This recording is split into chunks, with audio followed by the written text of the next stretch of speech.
माने रहीम अस्सलाम वालेकुम एवरीवन। उम्मीद है कि आप सब खैरियत से होंगे। आज की वीडियो का टॉपिक है I felt a funeral in my brain. ये एक पोइम है जो इमली डिकन्सन ने लिखी है। आज की इस वीडियो में हमने इस पोइम को थॉरली डिस्कस करना है।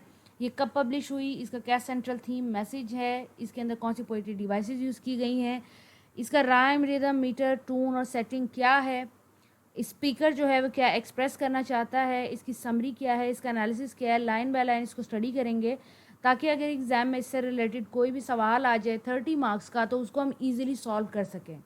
पर आज की इस पोइम की तरफ जाने से पहले मैं आपको यूट्यूब पे अपना चैनल दिखाना चाहती हूँ। BS English literature notes YouTube पे मेरा चैनल है जिस पे लिटरेचर और लिंग्विस्टिक्स के बहुत सारे टॉपिक मैंने अपलोड किए हुए हैं। अच्छी बात यह है कि हर वीडियो के नोट्स मैं उस वीडियो के डिस्क्रिप्शन बॉक्स में दे देती हूँ।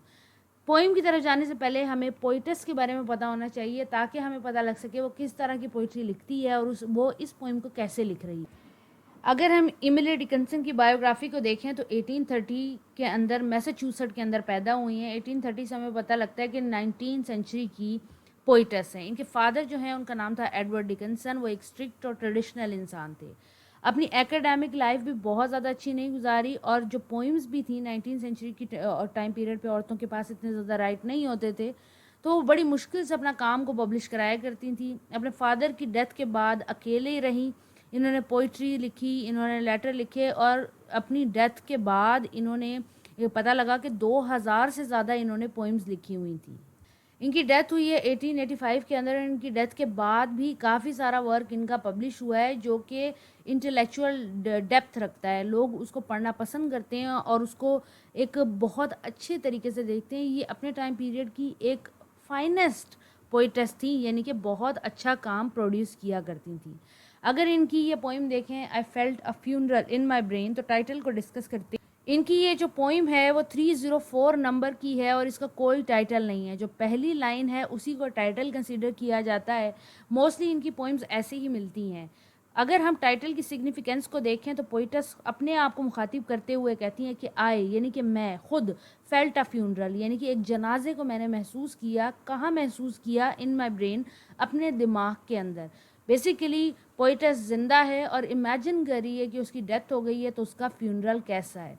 इस पोइम को उन्होंने पब्लिश कराया था 1896 के अंदर और इसको कंपोज किया गया था 1861 के अंदर, यानी कि ये भी उनकी डेथ के बाद पब्लिश हुई है।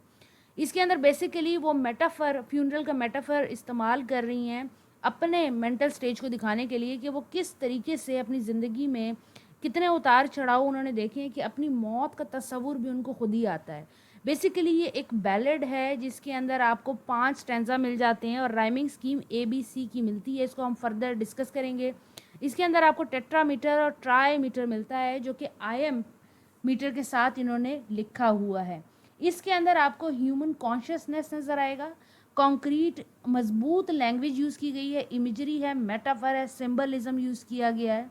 इसके अंदर बेसिकली वो अपने माइंड की स्टेजेस आपको दिखा रही हैं, उस पर मौजूद प्रेशर दिखा रही हैं और बताती हैं कि कितनी दफ़ा उनका माइंड नम हो जाता है, वो सोच से मफलूज हो जाती हैं, फिर अचानक से उनको होश आता है और किस तरीके से वो अपने दिमाग के अंदर बेसिकली कंफ्यूज हैं बेतहाशा। अगर पोइम की स्ट्रक्चर को डिटेल में देखें, इसके फॉर्म को देखें तो इसको बैलेड के अंदर लिखा गया है 5 क्वार्ट्रेन के स्टेंजा है। 5 से मुराद ये है कि अगर क्वार्ट्रेन है, क्वार्ट्रेन मीन ऐसा स्टेंजा जिसमें 4 लाइनें हों, तो कुल मिला के ये 20 लाइनों की पोइम बनती है जिसके अंदर राइमिंग स्कीम इन्होंने ये फॉलो की है ABCDEFGHIJKLMNO। बेसिकली इन्होंने क्या किया है, अल्फ़ाबेट्स को यूज़ किया है सारा। इसके अंदर आपको टेट्रामीटर मिल जाएगा। टेट्रामीटर वो होता है जिसके अंदर 8 सेलेबल्स हों और अल्टरनेटिवली वो स्ट्रेस्ड और अनस्ट्रेस्ड हों IM की वजह से।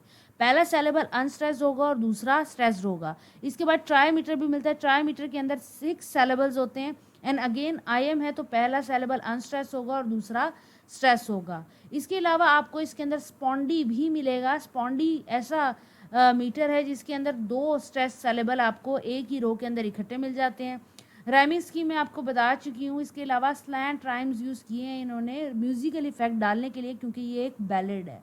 इसकी सेटिंग अगर देखें तो स्पीकर का जो माइंड है यानी कि जो पोइटस है उसका दिमाग, इसकी सेटिंग है उसके माइंड के अंदर बेसिकली ये सारा इवेंट हो रहा है और डिफरेंट चीज़ों को वो अनफोल्ड करती है और फ्यूनरल की मदद से वो बताने की कोशिश करती है किस तरीके से वो एक्सटर्नल वर्ल्ड में जा रही है, फिर अगेन वो कॉन्शियस होके इस वर्ल्ड के अंदर आ रही है और वो किस तरीके से स्वाइप अप हो रही है।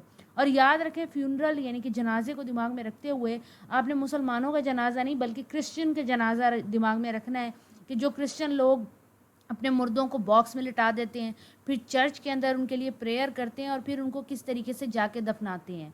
अगेन आपने उस चीज़ को मद्देनज़र रखते हुए, उनकी कस्टम और ट्रेडिशन को देखते हुए इस पोइम को पढ़ना है। इसका जो नंबर है 304 है और जो इसकी पहली लाइन है वही इसका टाइटल है। मैं अगेन बता चुकी हूँ टाइटल की सिग्निफिकेंस क्या है, कितनी इंपॉर्टेंट ये टाइटल है। अगर टेक्स्ट की एक्सप्लेनेशन से स्टार्ट करें, लाइन बाय लाइन समरी भी होती जाएगी और एनालिसिस भी होता जाएगा। I felt a funeral in my brain.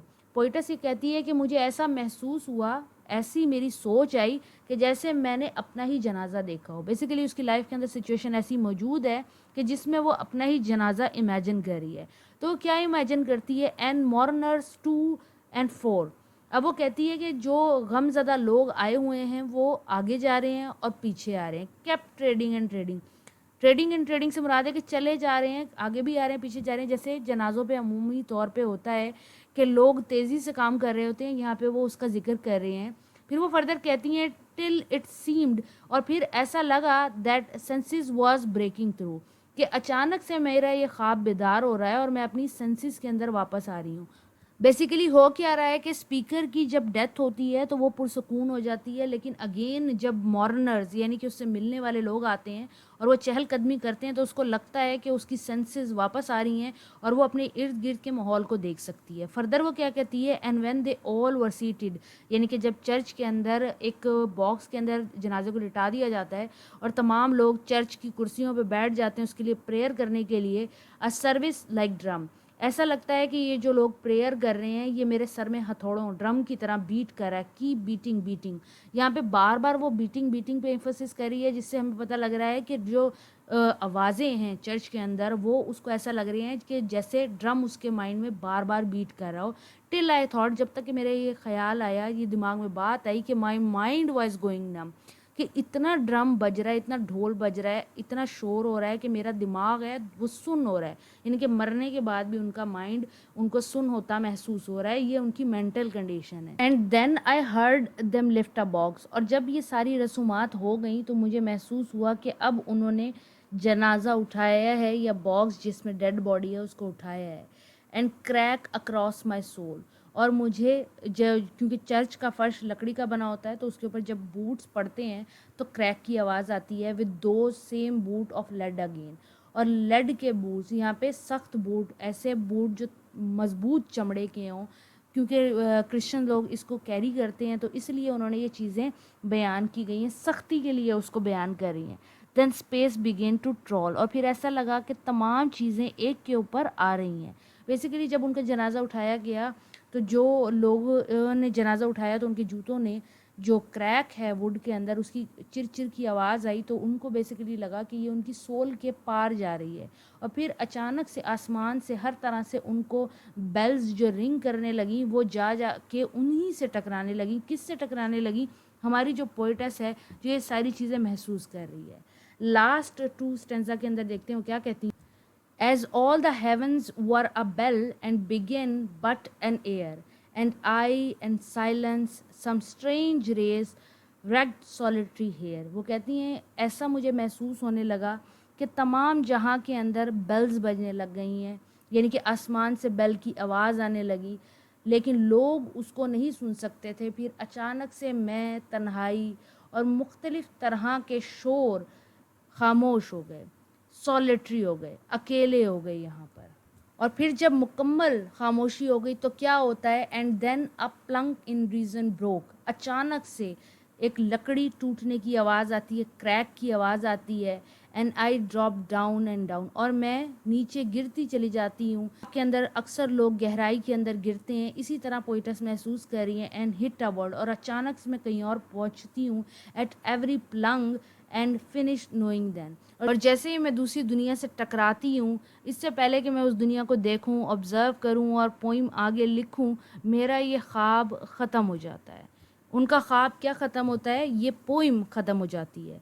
उम्मीद है कि ये पोइम आपको समझ आ गई होगी। बेसिकली ये पोइम एक ऐसी पोइटस के बारे में है जो अपने ही मरने का ख्वाब देखती है। पहले तो वो सुकून महसूस करती है, फिर जब लोग उसके इर्द गिर्द आते हैं तो वो बेचैनी महसूस करती है।